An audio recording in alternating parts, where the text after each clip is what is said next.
Par ton sang, vers toi j'avance, saint de ta puissance, fort de ta présence à chaque pas. En ton sang, ma délivrance, saut de ton... Amen. Gloire à Dieu.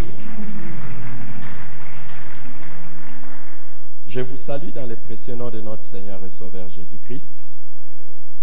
Et vous prie aussi de saluer votre voisin, s'il vous plaît. Et dites-lui, c'est pour moi. Non, dites, ne les salue pas, dites-lui, c'est le pasteur Eric qui te salue. Parce que si ça ne dépendait que de vous, peut-être que vous n'alliez pas le saluer. Mais par la grâce de Dieu. J'ai intitulé mon message aujourd'hui, Jésus est-il le Christ? Jésus est-il le Christ? On a l'habitude de dire naturellement Jésus-Christ. Mais est-ce que Jésus de Nazareth est-il le Christ? Le Jésus que nous prêchons est-il réellement le Christ? Prenons Matthieu chapitre 16. À partir du verset 13, nous commencerons notre lecture pour l'achever au verset 20.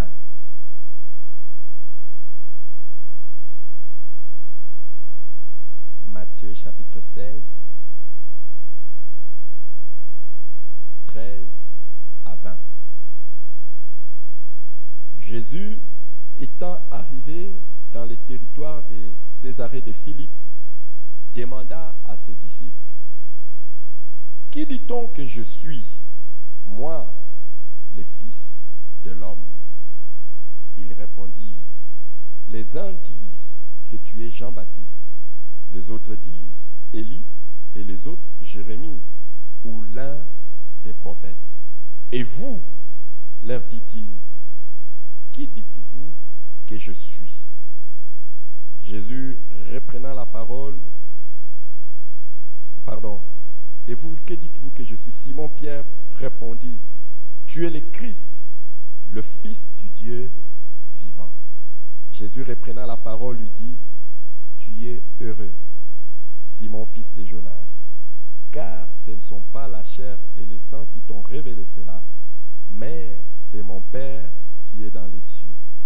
Et moi, je te dis que tu es Pierre, et que sur cette pierre, je bâtirai mon église, et que les portes de séjour de mort ne prévaudront point contre elle.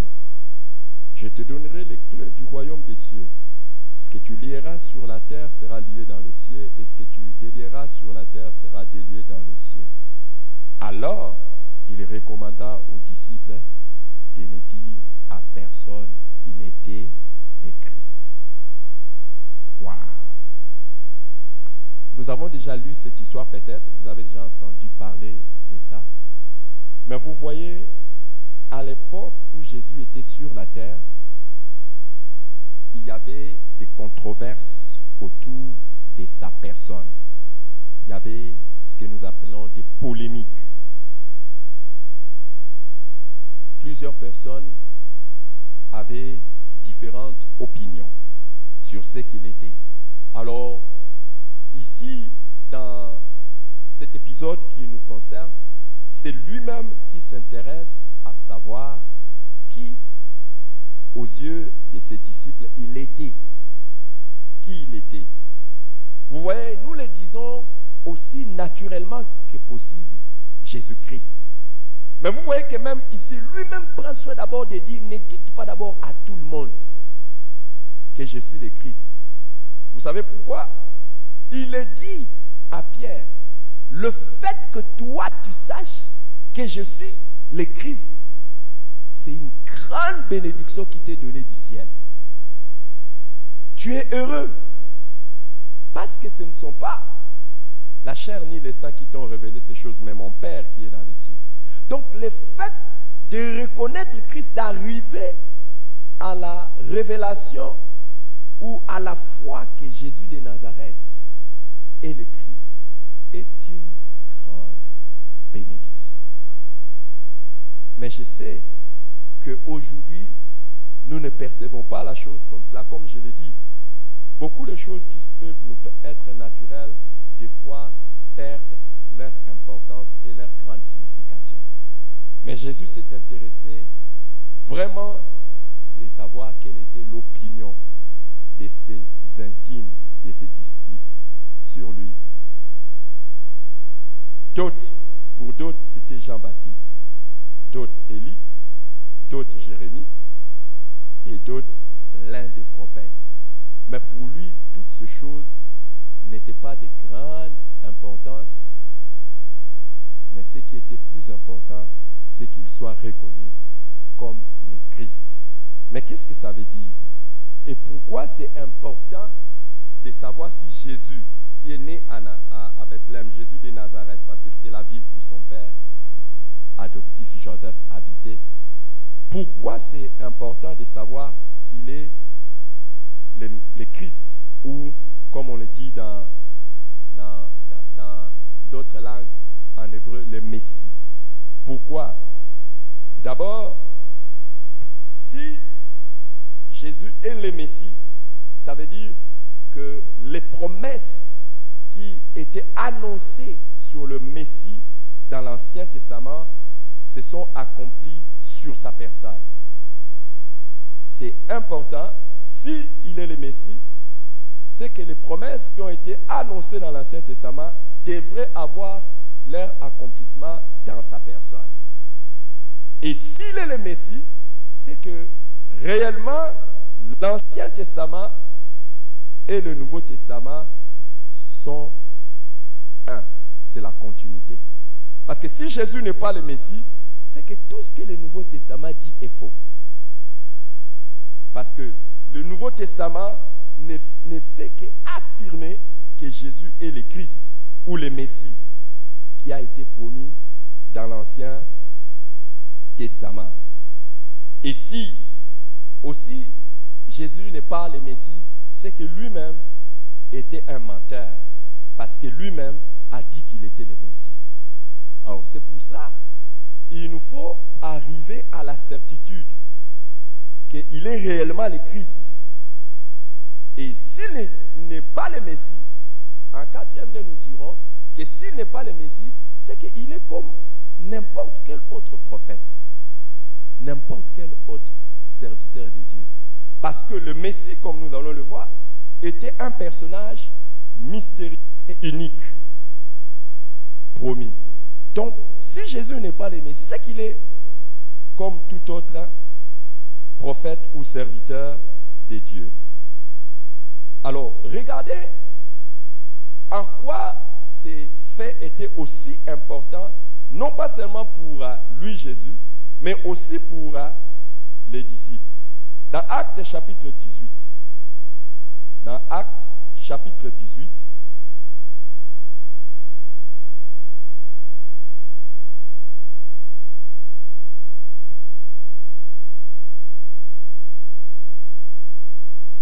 dans Actes chapitre 18, nous allons voir quelque chose d'important où l'activité des disciples, où la plupart de ce que les disciples faisaient consistait à établir le fait que Jésus-Christ est le Christ. Dans Actes 18, le verset 5. Acte 18 au verset 5, on nous dit de Paul que quand Silas et Timothée furent arrivés de la Macédoine, il se donna tout entier à la parole, attestant aux Juifs que Jésus était le Christ.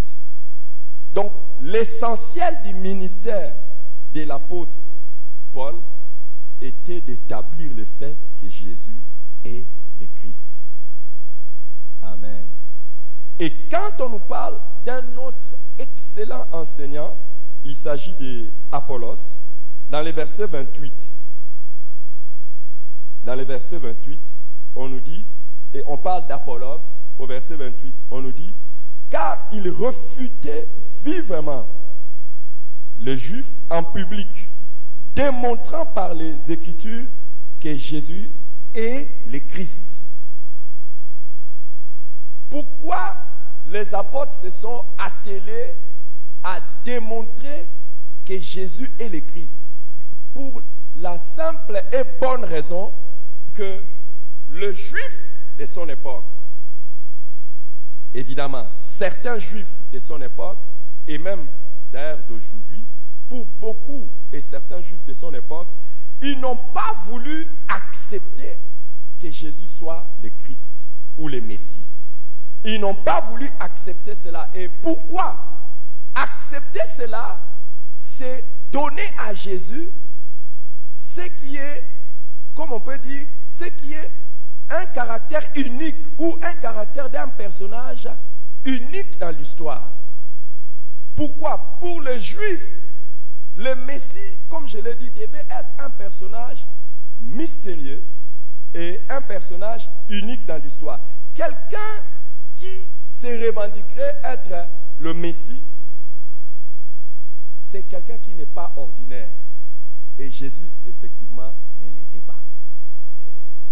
Alors, quelle était la preuve pour le Juif que Jésus soit le Messie? Ou bien, je dirais, quelle serait la preuve pour le Juif que Jésus soit le Messie? La preuve pour les Juifs que Jésus soit le Messie, et même pour nous, la preuve serait que tout ce qui a été dit sur le Messie se fasse voir ou s'accomplisse dans la vie de Jésus.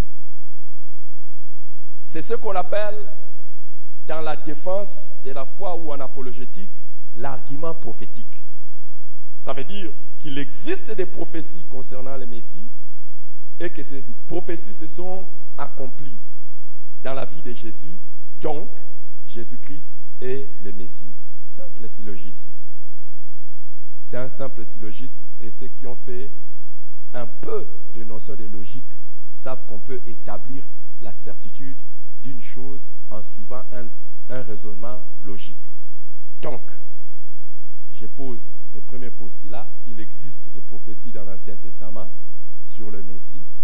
Ces prophéties se sont accomplies dans la vie de Jésus-Christ. Donc, Jésus-Christ est le Messie. Alléluia.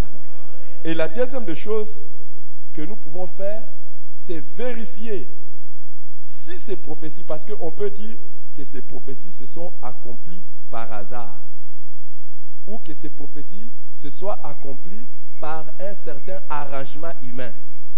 Ce que nous devons vérifier pour attester que ces prophéties ne se sont pas réalisées de manière provoquée, c'est de voir si lui-même Jésus serait en mesure de faire en sorte que toutes ces prophéties-là s'accomplissent dans sa personne, afin d'inventer une théorie sur sa personne.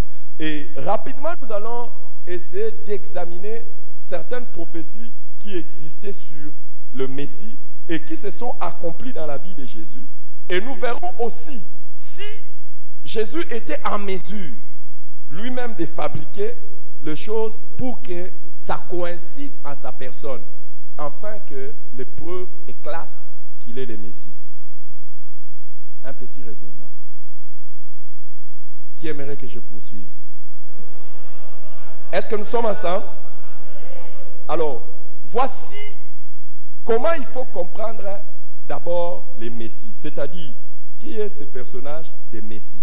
Pour que vous puissiez comprendre ce qui est important et pourquoi ça a amené polémique. D'abord, dans l'origine du mot, Christ, c'est en grec. C'est dans la langue où c'est écrit le Nouveau Testament. Mais dans la langue qui était parlée à l'époque où Jésus était là, l'araméen, le mot Christ vient de Meshia. Ça, c'est en araméen. Et dans l'Ancien Testament qui était écrit en hébreu, c'est Meshia. Mashiach, pardon. Mashiach. C'est ça qui traduit le mot Christ ou Messie. Et qu'est-ce que cela veut simplement dire? Messie, Messia ou Mashiach, dans toutes ces langues, veut simplement dire oint. C'est quelqu'un qui est oint. Et quand on parle de quelqu'un qui est oint, c'est quelqu'un sur qui on a mis l'onction de Dieu pour accomplir une mission spéciale. Par exemple, vous allez voir que dans la Bible, surtout dans l'Ancien Testament, on parle des souverains sacrificateurs comme des oints. On parle aussi des rois comme des oints, comme des messias ou des Mashiach. Mais là, c'est dans le sens, comme on dit, général. On a même donné ce titre de oint dans l'Ancien Testament aux patriarches Abraham, Isaac et dans l'Ancien Testament, par exemple, dans Psaume 105, on donne ça aux patriarches. Mais particulièrement, et ce qui est un fait à peu près étrange, il y a un roi étranger du nom de Cyrus. Cyrus, le roi des Perses. Lui aussi, on l'a appelé oint, c'est-à-dire Mashiach. Cyrus. Et ce roi, pourquoi on l'a appelé comme ça? Parce que c'était un roi choisi par Dieu. Et il était choisi par Dieu pour sauver son peuple, juger son peuple, et il devait avoir autorité sur beaucoup de nations. C'est pour ça qu'on parle de Cyrus comme un oint ou comme un messie. Mais spécifiquement, dans l'Ancien Testament, Dieu promettait l'arrivée d'un oint particulier qui allait venir. Et celui-là sera l'incarnation même de l'onction. Alléluia. Alors, pourquoi les Juifs maintenant attendaient ce Messie? Dans la Bible, ce Messie est un personnage mystérieux. Pourquoi? Il est décrit au même moment comme un vrai homme. Ésaïe chapitre 53 verset 2, Daniel chapitre 7 à partir du verset 9.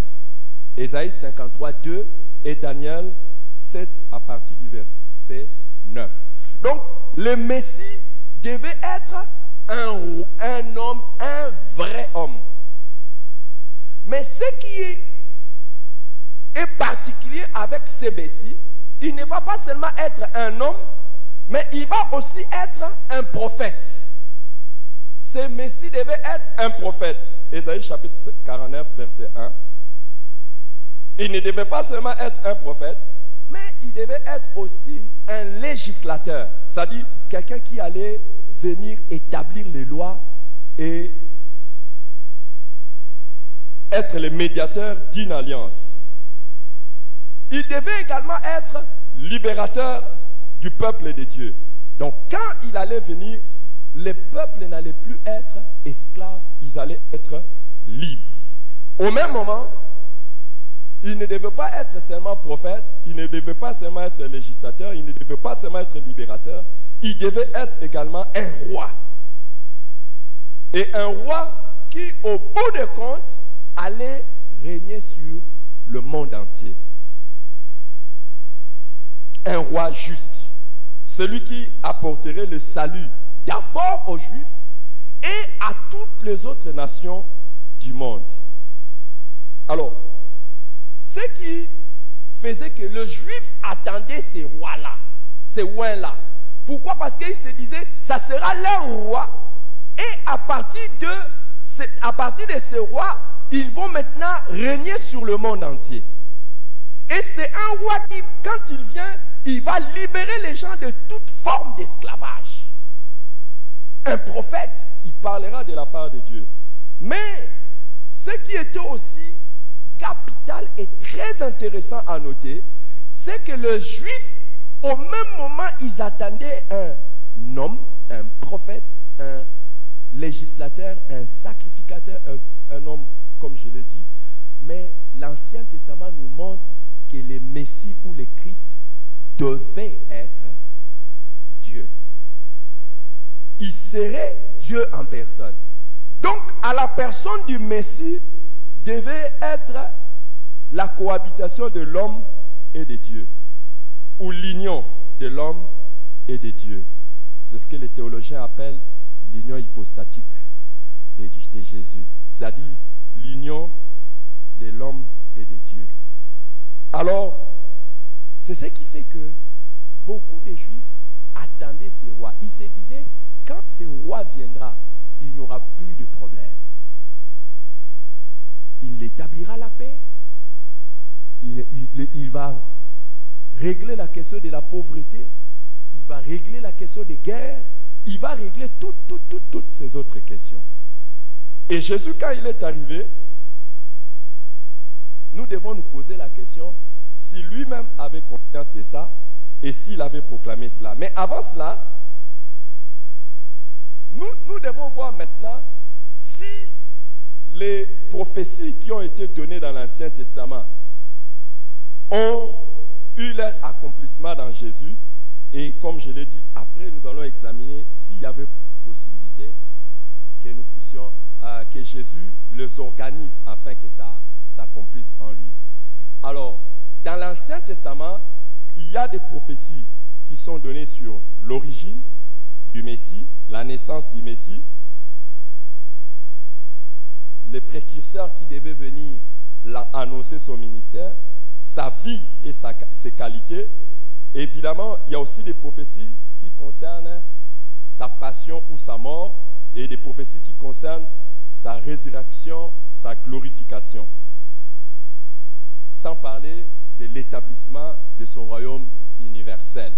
Alors, nous allons examiner d'abord les prophéties sur l'origine de Jésus-Christ. Et je vais être un peu rapide parce que nous ne saurons pas aller dans les détails, mais vous pouvez écrire rapidement ou prendre carrément l'audio du message et ça va vous aider. Mais écrivez, ce que vous écrivez, ça va mieux rester. Sur l'origine, dans l'Ancien Testament, on dit que le Messie serait de la descendance d'Abraham. Le Messie devait être de la descendance d'Abraham. Genèse chapitre 12, Genèse chapitre 22, 16 à 18 et Genèse chapitre 26, verset 4. Matthieu chapitre 1 nous montre que Jésus-Christ est descendu d'Abraham. Deuxième fait, Jésus devait être de la tribu de Juda. Genèse chapitre 49, 8 à 10. Et Luc chapitre 3, verset 33.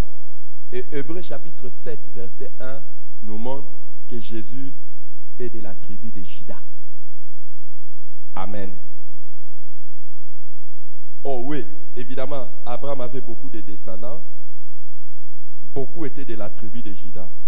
Mais on a précisé encore dans la tribu de Juda que le Messie devait venir de la lignée de David. 2 Samuel chapitre 7. 2 Samuel chapitre 7. Psaume 138, 36 à 38. Ésaïe chapitre 11, 1 à 2. Ésaïe chapitre 11, 1 à 2. Jérémie chapitre 23, 5 à 6. Jérémie 23, 5 à 6. Puis Jérémie 33, 14 à 16.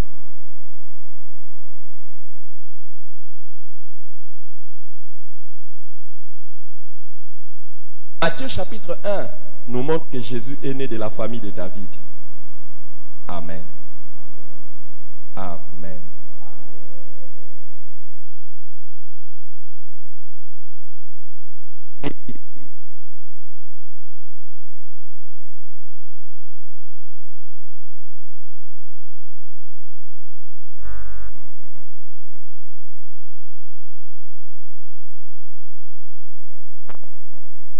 Matthieu chapitre 1. On parle, à partir du verset 1, on parle des généalogies de Jésus. Comment? Comment? Fils de David et puis fils d'Abraham. Allons-y au verset 16.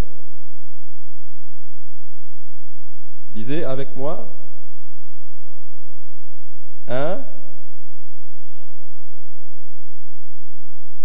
Dites, lisez à haute voix, non?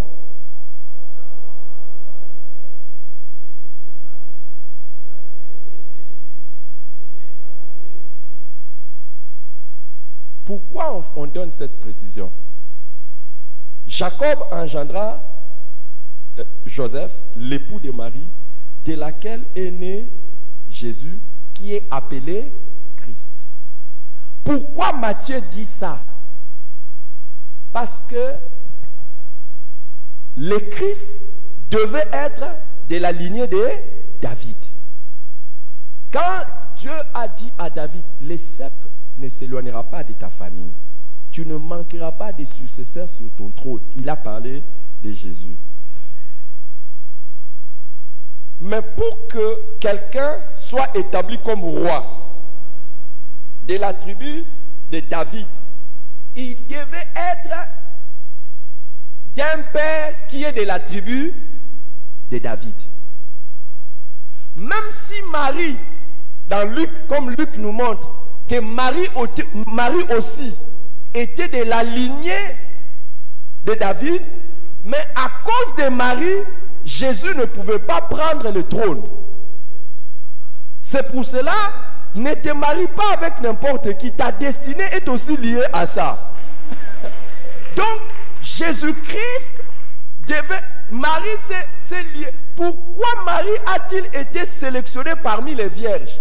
Non seulement parce qu'elle était vierge, non seulement parce qu'elle avait la foi, mais c'est parce qu'elle était aussi fiancée à quelqu'un qui était de la tribu de David. Donc il y a un protocole d'accomplissement des prophéties qui voulait que le Messie ne vienne pas seulement d'une vierge, mais soit aussi descendant légal de la famille de David. Je ne sais pas si quelqu'un comprend. C'est pour ça, il faut savoir à chaque mariage, se dessine aussi une destinée. Ne te lie pas à n'importe qui. Et quand l'ange a dit à Joseph, ne crains pas de prendre Marie comme époux, comme épouse, parce que l'enfant qui naîtra de lui sera le sauveur du monde. Au fait, Joseph a adopté Jésus. Et quand tu es adopté, l'adoption fait de toi un fils légal. Donc Dieu s'est arrangé que la vierge de laquelle son fils allait naître soit également mariée légalement à un descendant de David. Au même moment, donc, et ça vaut autant pour les Joseph qui sont ici, qui sont encore des célibataires. Ça vaut autant. Il faut aller épouser la personne sur qui réside une prophétie. Alléluia. Alléluia. Est-ce que quelqu'un comprend? Nous sommes tous, Joseph pouvait dire, nous sommes tous de la lignée de David. Mais sur qui va se tomber la naissance du Messie? Mais au même moment, comme nous allons le voir, le Messie en question ne devait pas être l'enfant biologique d'un homme. Donc il fallait être quelqu'un qui accepte d'épouser une vierge qui mystérieusement te dit qu'elle est enceinte. Qui est prêt à ça? Vous voyez que c'était rare, hein? Amen. Et il y avait une autre prophétie qui existait, que le Messie viendra avant la destruction du second temple par une nation étrangère. Suivez ça, c'est très important. Les prophéties de l'Ancien Testament disaient que Jésus devait venir avant que le second temple, il y avait d'abord le temple de Salomon qui était détruit Après, on a rebâti un temple. Mais les prophéties disaient que le Messie devait venir avant que ce deuxième temple soit détruit. Donc, et le deuxième temple, ces prophéties-là existent dans Agé chapitre 2, 7 à 10. Et puis Daniel chapitre 9, 24 à 27. Et vous savez que c'est en l'an 70, 40 ans après que Jésus soit mort et ressuscité, que le temple a été détruit. Donc tout celui qui peut se prétendre être Messie après la destruction du temple, ferme ta bouche. Ça devait être avant la destruction du temple. Ok?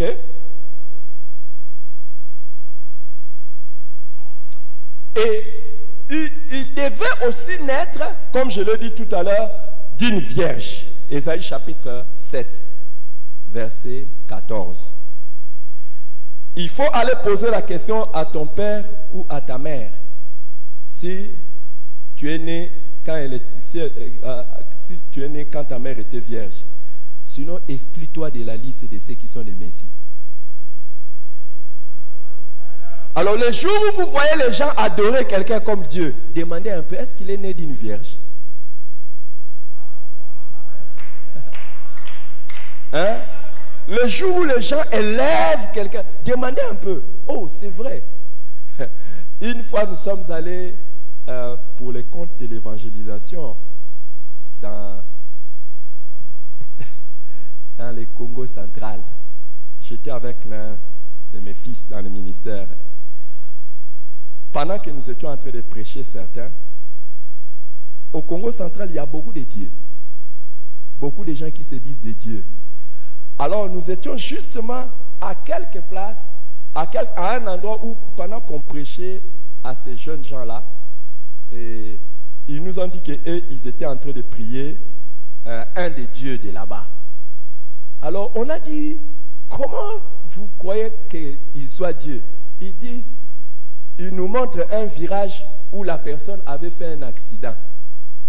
Et ils nous disent, voici, le virage, c'était non loin de là où il avait fait, semble-t-il, un accident. Il avait fait un accident et puis il est sorti indemne.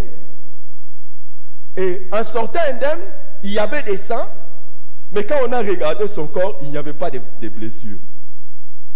On a dit, ah bon, c'est tout ce qui vous amène à croire qu'il est Dieu. Mais nous, selon l'Ancien Testament, le Messie qui est l'homme Dieu devait naître d'une vierge. Et la Bible nous dit dans Luc chapitre 3, dans Matthieu chapitre 1, 18 à 21, Luc 1, 35, que Jésus est né d'une vierge. Amen. Et une autre prophétie dit qu'il devait naître à Bethléem,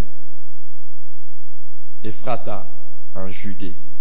Michée chapitre 5, verset 2. Amen. Et Matthieu chapitre 2 nous montre, Matthieu 2, 1 à 5, nous montre qu'effectivement, Jésus-Christ est né à Bethléem. Amen.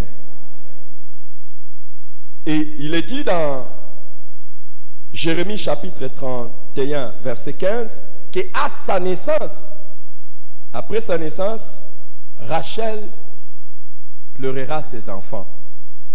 Évidemment, la naissance de Jésus a causé les massacres des innocents. Hérode par jalousie, a tué les innocents. Dans Matthieu chapitre 2, verset 16, et des femmes ont pleuré leurs enfants. Certainement, une Rachel faisait partie. Alléluia. Qui commence à voir que Jésus, c'est vraiment lui le Messie? Qui commence à croire que c'est Jésus le Messie? Je voudrais directement commencer par argumenter pour que nous puissions gagner le temps, puisque je n'ai pas tout le temps aujourd'hui de faire cela. Maintenant, si ces prophéties concernent Jésus, serait-il lui-même en mesure d'orchestrer cela pour que ça s'accomplisse dans sa personne? Commençons. Est-ce que c'est lui qui a choisi d'être descendant d'Abraham? Non. Est-ce que c'est lui qui a choisi d'être de la tribu de Juda? Non. Est-ce que c'est lui qui a choisi d'être de la lignée de David? C'est lui qui a arrangé le mariage de Marie et de Joseph pour qu'il soit le fils légal d'un descendant de David? Non. Amen. Amen. Allons maintenant, après, comment pouvait-il organiser sa naissance si c'est lui qui a organisé les choses pour qu'il soit déclaré comme le Messie? Comment pouvait-il organiser sa naissance à travers une femme vierge? Impossible. Allons-y maintenant par les faits que je viens encore de donner tout de suite. Qu'il devait être né à Bethléem. Comment quelqu'un arrangerait-il le lieu de sa naissance lui-même? Jésus n'a pas arrangé le lieu de sa naissance lui-même. Et quand nous voyons même, c'est César Auguste qui a organisé un recensement et a demandé à tout le monde d'aller se faire recenser dans sa ville natale. Et c'est ainsi que Joseph a pris Marie et l'a amenée jusqu'à Bethléem. Et quelle coïncidence! Le 9e mois où Marie devait accoucher, c'est le mois où César Auguste organise les choses. Ne vous en faites pas, les hommes ont eux-mêmes donné les preuves que Jésus était le Messie. Et ils ont fait des choses, ne sachant pas que Jésus était, ils étaient en train de confirmer que celui qui est en train de naître, c'est le Messie. Pourquoi seulement en ce moment-là, César Auguste va organiser un recensement? Et quand Hérode organise le massacre des enfants, pourquoi il devait organiser le massacre des enfants? Pour que s'accomplisse la parole selon laquelle Rachel plaire ses enfants. Amen. On nous dit que le Messie devait être adoré par les rois qui viendraient lui apporter les présents. Les psaumes 71,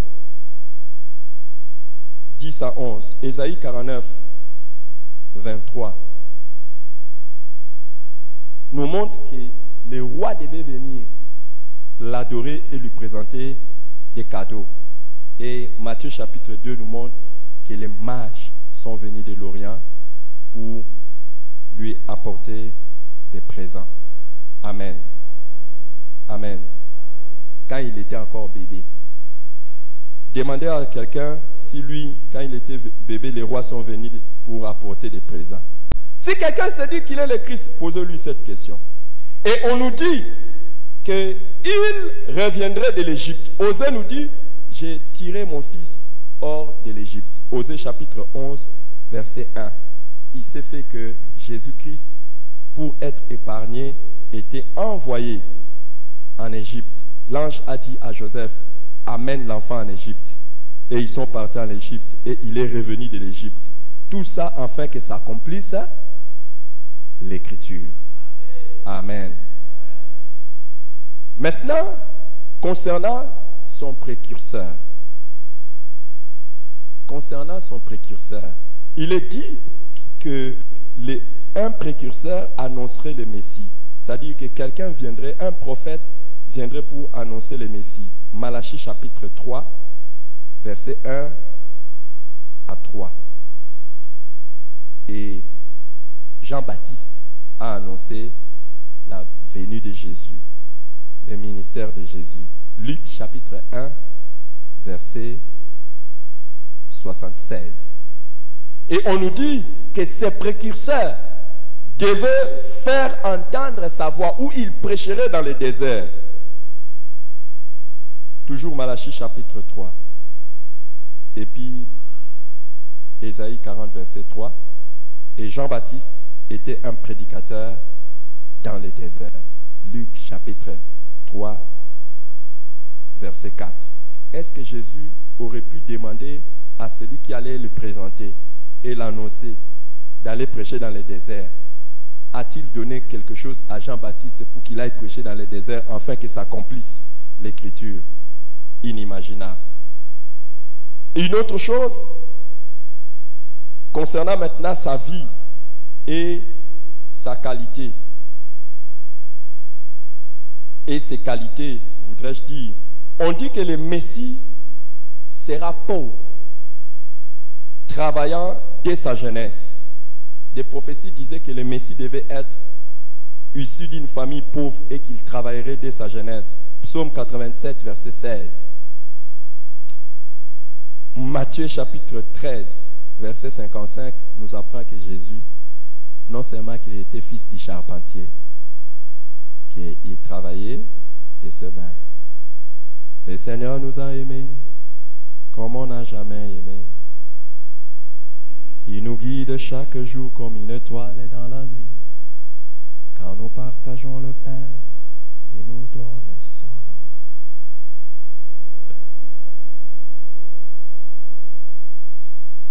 Le Seigneur nous a aimés comme on n'a jamais aimé.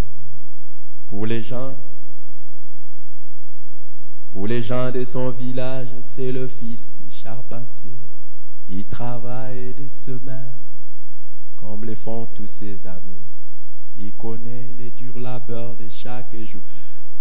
Jésus transportait les pierres, les bois sur la terre. Et il sciait les bois.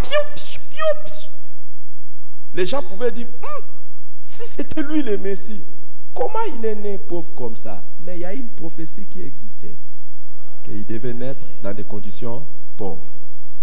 Amen. Les prophéties disaient également qu'il serait appelé fils de Dieu. Et dans le Nouveau Testament, Jésus se nomme où il est appelé fils de Dieu 70 fois.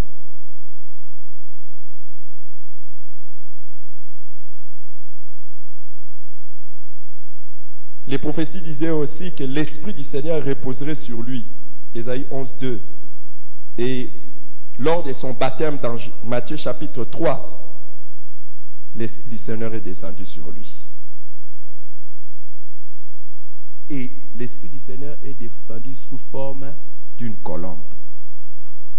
Qui a déjà organisé des choses comme ça pour lui-même? Je saute beaucoup de choses.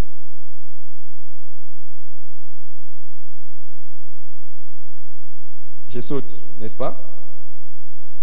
Je dois sauter. Au deuxième kit, je vais donner d'autres choses.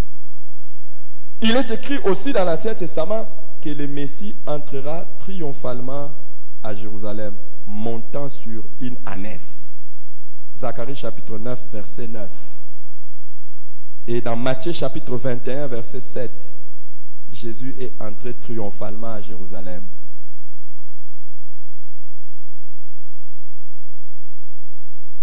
Amen. Il est écrit également que Jésus allait être trahi par l'un de ses amis.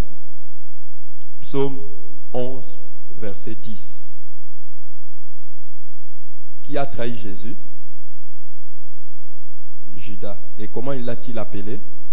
Judas, mon ami. Il est écrit dans Zacharie chapitre 13, verset 7, qu'il sera abandonné par les siens. Jésus a été abandonné par ses apôtres et régné même par Pierre. Il est écrit que le Messie serait vendu à 30 pièces d'argent qui seront jetées dans les temples. Quand Judas est allé chez les ennemis de Jésus qui voulaient les tuer, combien on lui a proposé? 30 pièces. Regardez-moi s'il vous plaît. Regardez-moi. Regardez-moi. Regardez-moi. Ce type ici, vous connaissez son nom? Comment il s'appelle? Papi Babeki. Non, disons seulement Papi. Papi prétend être Babeki. Moi je dis à tout le monde, n'acceptez pas que lui c'est Babeki. Lui, c'est Papi Mantalando. Ce n'est pas Papi Babeki. Comment on va faire? Lui continue à filmer. Moi, je suis Papi Babeki. Moi, je suis Papi Babeki. Nous concertons, nous disons, il n'est pas Papi Babeki, il est Papi Mankunita. Mais qu'ils ne disent pas qu'il est Papi Babeki. On choisit maintenant l'un de ses amis. On dit, viens. Toi, tu es l'un de ses amis. Hein? Regarde, comment on va faire pour attraper ce type qui continue à affirmer qu'il est Papi Babeki? Mais en attendant, il y a plusieurs années, quelqu'un avait dit, lui, c'est lui le prophète. Lui, le prophète avait dit que un homme qui sera Babeki sera vendu par un de ses proches. À combien? 30. Moi, je veux montrer à tout le monde que ce qu'il est en train de dire, c'est des faussetés. Qu'est-ce que je vais faire? Je vais donner l'argent à son traître. Son traître, combien j'ai choisi de lui donner? Je suis comment? Comment vous me trouvez? Je cherche à prouver qu'il n'est pas Babeki. Mais pourtant, une parole dit que pour que quelqu'un soit reconnu comme Babeki, il doit être trahi par un de ses proches à qui on donnerait 30. D'abord, je pars encore choisir un de ses proches. Mais je suis bête. Parce que je ne ferai que faire quoi? Confirmer. Et pourquoi je ne choisis pas 31 pièces? Ou même 22? J'ai choisi seulement 30. Mais vous voyez que c'est moi-même l'opposant qui suis en train de faire quoi? Confirmer. Alors si vous dites que Jésus, c'est lui qui a commencé par dire que je suis le Christ, je suis le Christ, est-ce que c'est lui qui a demandé aux gens qui allaient le tuer d'aller chercher l'un de ses proches? Est-ce que c'est lui qui leur a demandé de payer seulement 30 pièces? Qui est Jésus? Qui est Jésus?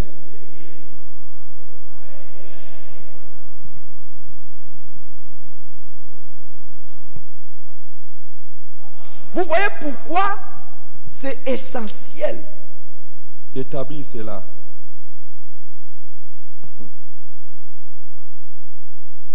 Dans Deutéronome, vous pouvez vous asseoir.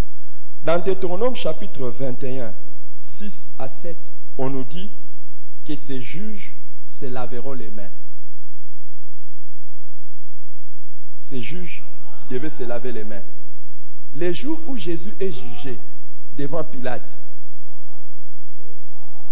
Pilate dit quoi? Quel mal vous trouvez dans cet homme pour que je puisse le condamner? Écoute, je vais libérer cet homme. Les gens disent non, nous voulons seulement que tu fasses quoi? Que tu le crucifies. Il dit moi je ne vois rien. Non, non, non, non. Si tu ne le crucifies pas, on dira que tu es contre César. Alors, Pilate va faire quoi? Laver les mains. Ne sachant pas qu'il est en train de faire quoi? Confirmer.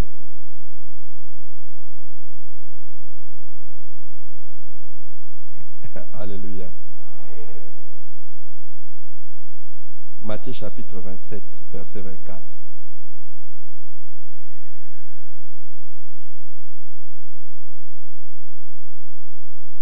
Et il y a une autre prophétie que beaucoup de gens ne comprennent pas et qui a eu l'accomplissement dans Jésus. C'est que ces prophéties disent que le Messie serait flagellé et qu'on se moquerait de lui. Hein? Ésaïe chapitre 50, verset 6, 53, 3 à 6, psaume 21, 8 à 9, qu'il serait flagellé ou bâti de verges. Marc chapitre 15, verset 15, nous le montre, et Matthieu chapitre 27, verset 29, nous le montre. Bon, maintenant je suis en train de chercher à vous aider. Je vous aide à comprendre Pourquoi ces prophéties sont importantes?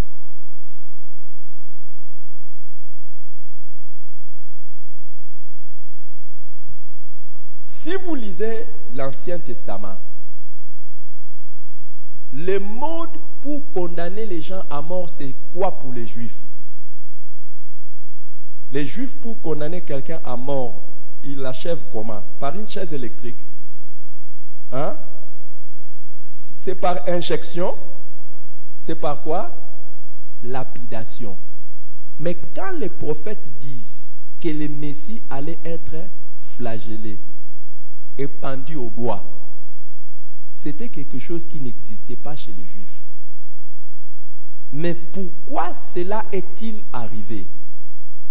Parce que en ce moment-là, selon ce que déjà les prophéties connaissaient, les Juifs étaient sous les Romains. La flagellation et la crucifixion étaient le mode opératoire d'exécution des criminels des Romains.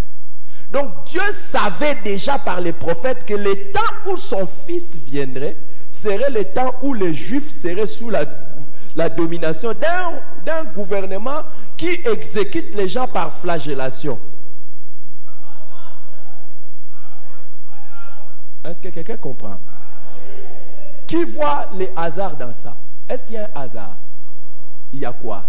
Quelque chose d'organisé. D'organisé par qui? Par Dieu lui-même. Amen.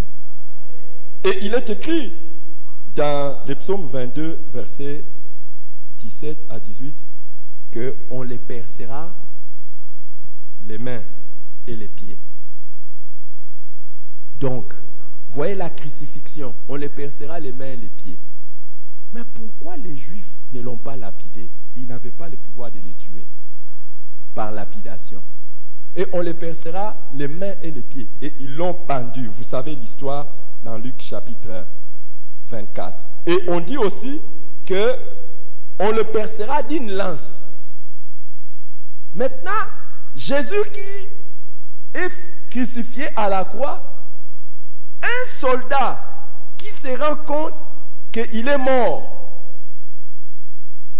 Un soldat qui se rend compte qu'il est mort. Pour juste se rassurer que ce type ici c'est un imposteur. Il risque de faire brûler et puis il reprend. Il prend quoi? Une lance. Et il fait quoi? Il les perce. Ne sachant pas que voulant détruire ce qu'il a dit qu'il est, il était en train de faire quoi? Confirmer. Est-ce que Jésus pouvait dire à quelqu'un, le jour où je serai crucifié, viens me transpercer? Donc, Jésus avait tellement les moyens pour aller faire le complot, même jusque dans l'armée romaine. Est-ce que vous imaginez ça? Aller même dire à tout le monde, d'accord, mais maintenant ça va, tout ça c'est bon. Mais les prophéties aussi disaient qu'il serait mis au nombre des malfaiteurs. Donc, il va mourir au nombre des malfaiteurs. Ésaïe chapitre 53, verset 12. Amen. Mais pourquoi seulement vous qui voulez que vous puissiez montrer que lui n'est pas le Messie? Le jour de sa crucifixion, vous le mettez encore au milieu des malfaiteurs.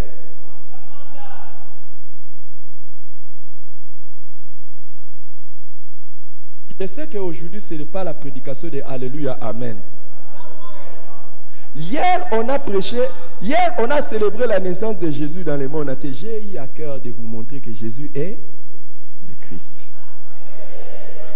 Parce que quand on parle de Jésus, beaucoup de gens disent fils de Dieu, mais ils ne connaissent pas qu'il est d'abord. Et que ce qui était important, c'était d'établir qu'il est le Christ. Quand tu dis fils de Dieu veut dire quoi? Christ veut dire quelqu'un qui est homme, au même moment, Dieu.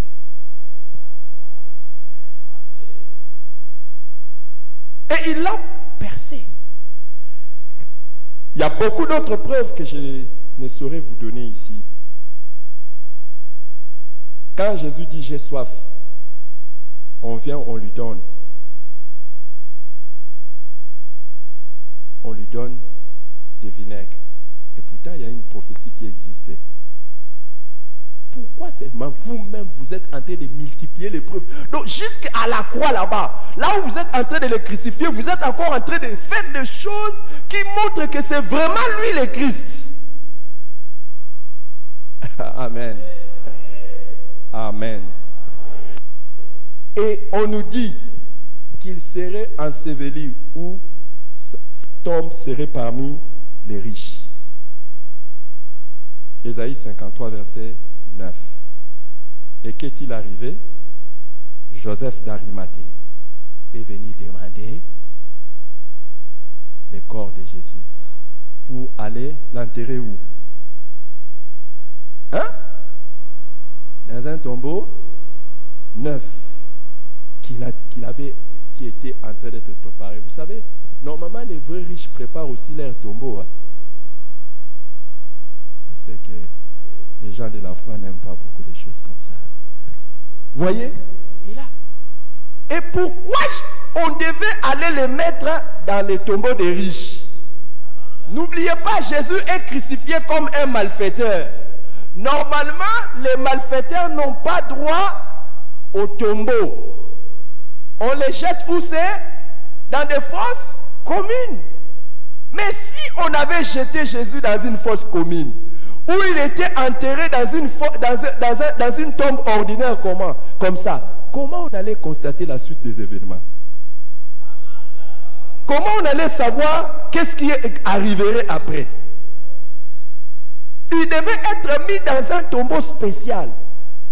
Et c'est formidable. Il n'a rien déboursé. Et qu'est-ce qui a fait qu'à ce moment-là, existe un disciple qui avait l'audience auprès du gouverneur? Dieu a arrangé des choses de manière à ce que parmi les gens qui allaient se convertir dans le ministère de Jésus, qu'il y ait quelqu'un qui soit d'abord un riche, deux, qui a déjà un tombeau, parce qu'il y a des riches qui n'ont pas de tombeau. En fait, c'est significatif. Quand tu es un vrai riche, et si tu es un riche selon Dieu, tu dois préparer ta mort. Si vous voyez un riche qui ne prépare pas sa mort, c'est un mauvais riche. Si tu veux gérer ton argent bien, de manière à plaire à Dieu, tu dois intégrer dans la gestion ta mort. Ah. Je suis en train d'écrire un livre sur comment bien gérer son argent. Si tu veux bien gérer ton argent, tu dois penser à la mort. Oui. Toute personne qui ne pense pas à sa mort ne va pas bien gérer l'argent. Il ne faut pas, à part le ciel, parce qu'il faut penser aussi au ciel, la vie après. Mais il faut penser à ta mort. C'est la raison pour laquelle on dit qu'un homme bon laisse l'héritage à ses petits-enfants, donc aux enfants de ses enfants. Donc, déjà si tu meurs et qu'après toi, aucun de tes enfants n'a quelque chose à montrer, tu n'étais pas un bon riche. Et pour qu'on sache que tu as été vraiment un bon riche, il faut que quelque chose atterrisse dans les mains de tes petits-enfants. Apparemment, vous n'aimez pas ça.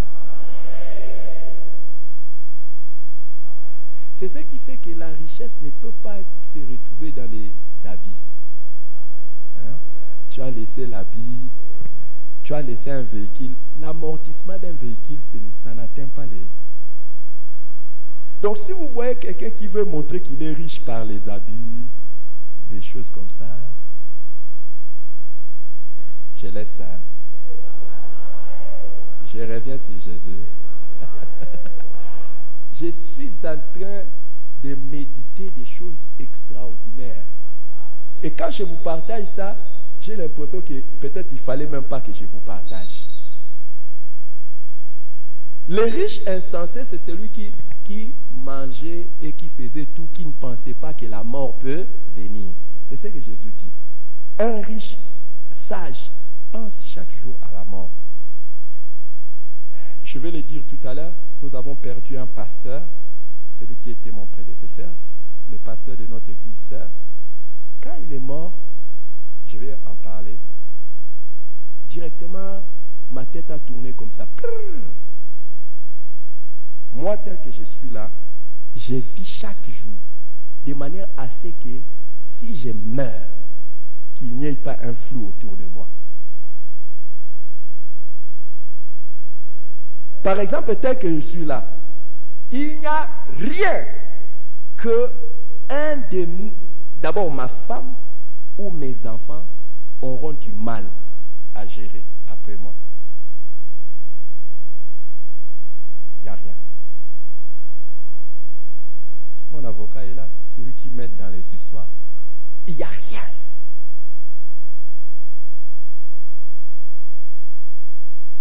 Et je fais tout de manière à ce que le jour où je vais partir, je pars. Et entre autres, parmi les choses pour lesquelles je fais tout le jour où je pars, entre autres, partir sans dette.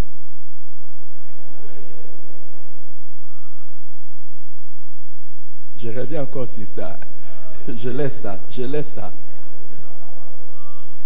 Parce que beaucoup de gens ne savent pas que parmi les choses pour lesquelles, quand nous allons entrer au ciel, les choses pour lesquelles il faut rendre compte à Dieu, c'est toutes les dettes que tu as laissées en bas.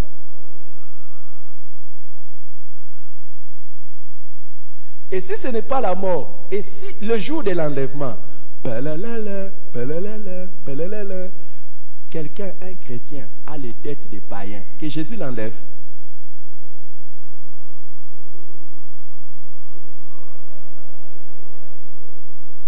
Et si Jésus l'enlève, les païens qui sont restés, envers qui ils vont aller réclamer leur argent? Je vais laisser cette histoire de dette. Je laisse ça. Vous allez changer encore de visage.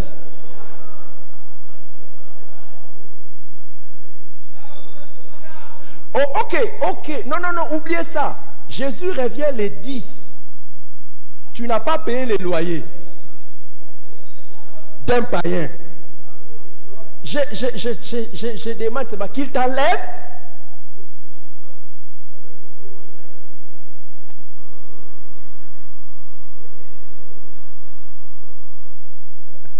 Je demande, non?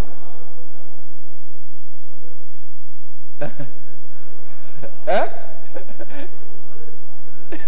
Le bailleur va rester. Maintenant, est-ce que le bailleur va dire que Jésus est juste? Non, j'ai rien dit moi. J'ai rien dit. Ou bien si vous montez au ciel comme ça et puis vous devez vous retrouver, oh, mais celui-ci me devait de l'argent. Alors que Romain dit, ne devez rien à personne que de vous aimer les uns les autres. Tu vas dire quoi au ciel? Et si le Seigneur revient comme ça, l'enlèvement, toi, tu laisses les banques. Tu pars avec les crédits des banques. Les crédits que tu avais pris pour 5 ans. Je laisse ça.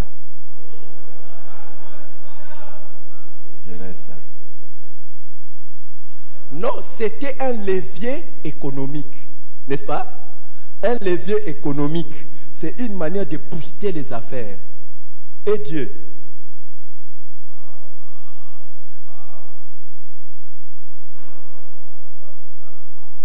Hein? Je sais quoi? Moi j'ai dit quoi? Est-ce que moi j'ai dit quelque chose? Moi j'ai pas dit quelque chose, j'ai posé des questions. Faut pas aller m'accuser chez quelqu'un d'autre. De toutes les façons, il y a les vidéos qui existent et les audios. Qu'est-ce que j'ai dit? J'ai posé des questions.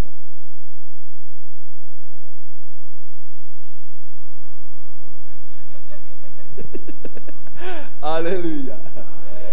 Je peux revenir dans mon message, hein? Comme ça, au moins, vous restez calme et serein. J'ai parlé seulement de la manière dont les justes gèrent l'argent. Je suis en train d'écrire 2 livres. Si le Seigneur m'accorde la vie, le Seigneur m'accorde le temps, et je sais qu'il le fera.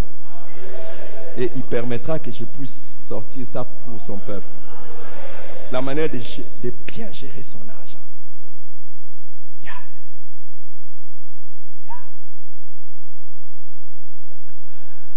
Et aussi le bonheur de vivre sans dette. Il y a des gens, quand nous allons entrer au ciel comme ça, pouf, ils voient directement Jésus. Jésus les regarde avec un regard triste. Comment tu peux venir ici comme ça? Je n'ai pas dit d'être, j'ai dit comme ça. Toi-même, tu as ajouté. Et une tristesse que tu amènes au ciel, c'est une tristesse éternelle.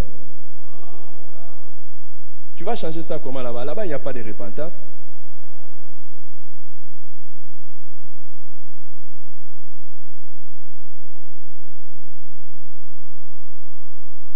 Les regrets que tu auras au ciel, par exemple, parmi les choses qui vont faire souffrir énormément les gens. Et ça, ce n'est pas pour 1 jour, 2 jours, 3 jours, c'est pour l'éternité. C'est le fait que dès que tu arrives au ciel, tu vois une personne, tu vois clair que si tu avais dit seulement à cette personne que Jésus l'aime, cette personne n'allait pas être en enfer. Et tu auras la conscience en éternité, de toute l'éternité, du sang de cette personne. La personne à qui tu n'as pas prêché l'évangile. C'est pour ça que Jésus a dit, Dieu a dit, si tu vois un pécheur, tu ne lui prêches pas, je te demanderai son sang. Vous croyez qu'il demandera le sang où? Ici? C'est quand nous allons entrer au ciel. Il va commencer à te dire, regarde, le sang de cette personne-là qui est en enfer, c'est toi.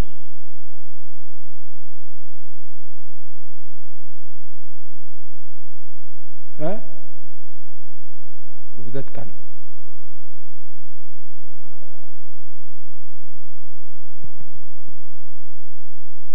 Hein? Tu travailles avec la même personne chaque fois. Tu travailles avec, tu as un collègue, tu ne peux même pas ouvrir ta bouche lui parler de Jésus. Ah! Qu'on entre au ciel. Si seulement cette personne part en enfer, Dieu te demandera.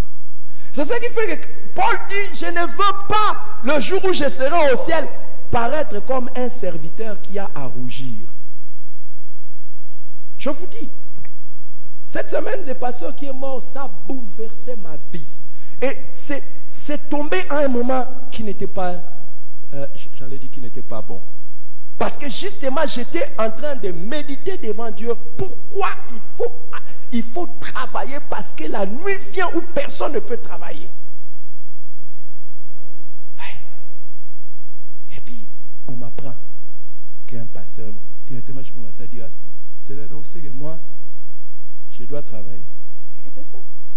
Il y a des gens, le Seigneur te demandera des comptes. Quand nous serons au ciel, ici déjà, il te demande, tu joues. Mais quand nous allons entrer au ciel, il te demandera.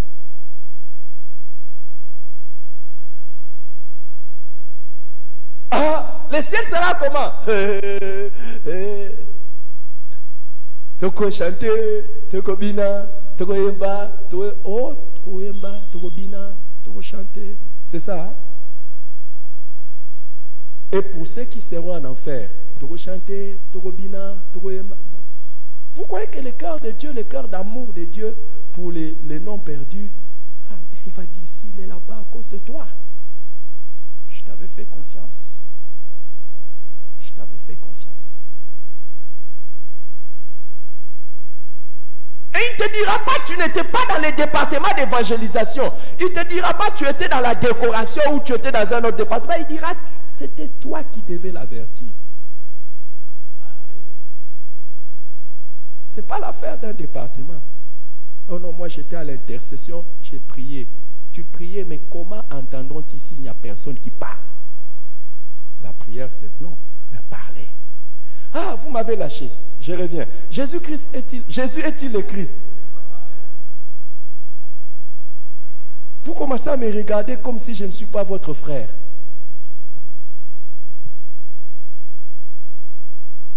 Demande pas à ton voisin, dis-lui, le pasteur veut changer de sujet. Mais au ciel, est-ce qu'il n'y a pas le sang de quelqu'un que Jésus te demandera? Demande. On va changer de sujet. Après que tu aies demandé à ton voisin.